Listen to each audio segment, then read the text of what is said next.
প্রিয় দর্শক, আজকে নিয়ে এসেছি আরেকটা ভিডিও, শর্টস ভিডিও। আজকের ভিডিওর বিষয়বস্তু মধ্যপদ লোপী কর্মধারয় সমাস।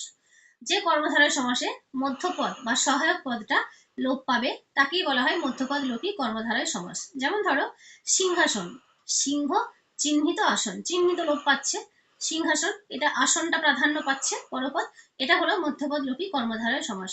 আবার আরেকটা কথা বলি, মধ্যপদ লোপ পেলেই যে সে মধ্যপদ লোপী হবে সেটাও কিন্তু ঠিক নয়। কেন ঠিক নয়? উপমান কর্মধারয় সমাস তুমি যখন পড়বে সেখানে তুমি দেখবে মধ্যপদ লোপ পাচ্ছে, কিন্তু উপমানের সঙ্গে কর্মধারয়ের একটা পার্থক্য রয়েছে, সেটা হচ্ছে উপমানে কিন্তু পূর্বপদ আর উত্তর পদের মধ্যে তুলনা করা হয়, কম্পেয়ার করা হয়, যেটা কিন্তু মধ্যপদ লোপী কর্মধারয়ে হয় না। যেমন ধরো উত্তর পদের অর্থ প্রাধান্য পাচ্ছে, মধ্যপদ লোপ পাচ্ছে। দিবাকালীন নিদ্রা, দেখো দিবাকালীন নিদ্রা, সহায়ক পদ হচ্ছে কালীন বা মধ্যপদ হচ্ছে কালীন, লোপ পাচ্ছে দিবা নিদ্রা। নিদ্রাটা প্রাধান্য পাচ্ছে, সেটা দিবা হতে পারে, রাত্রি হতে পারে। কলা গাছ পাতা, কলা গাছের পাতা, কলা পাতা। অষ্টাদশ, অষ্ট অধিক দশ, অষ্টদশ। কনক আসন, কনক নির্মিত আসন, কনক আসন। চিকিৎসা শাস্ত্র, চিকিৎসা বিষয়ক শাস্ত্র, চিকিৎসা শাস্ত্র।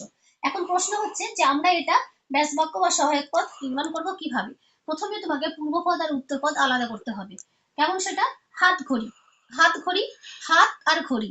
হাত ঘড়ি কাকে বলে? যে ঘড়ি আমরা হাতে পড়ি, তাহলে হাতে পরবার ঘড়ি হাত ঘড়ি। এভাবে ব্যাস বাক্য নির্মাণ করব।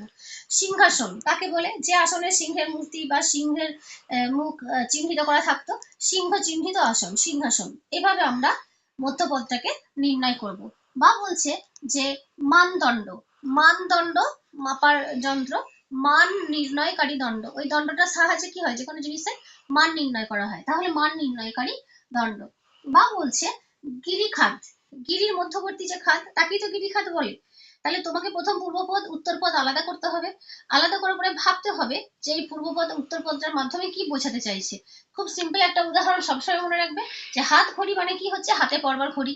গায়ে গায়ে হলুদ ওটা হবে না, হাতে পরবার ঘড়ি, এই হাত ঘড়ি, এটা হচ্ছে মধ্যপদ লোপী কর্মধারয় সমাস। বা রাবণ রাজা, রাবণ নামের রাজা, অশোক রাজা, অশোক নামের রাজা, তাই না? রাবণ রাজা কাকে বলা হয়? না একজন রাজা ছিল, তার নাম ছিল রাবণ। বা অশোক রাজ কাকে বলা হয়? অশোক নামে একজন রাজা ছিল, তার নাম ছিল অশোক। এইভাবে আমরা মধ্যপদলোপী কর্মধারায় সমাস নির্ণয় করব। আমি এরপরে শর্টস ভিডিও নিয়ে আসবো তোমাদের জন্য, উপমান কর্মধারায় সমাস। Thanks for watching.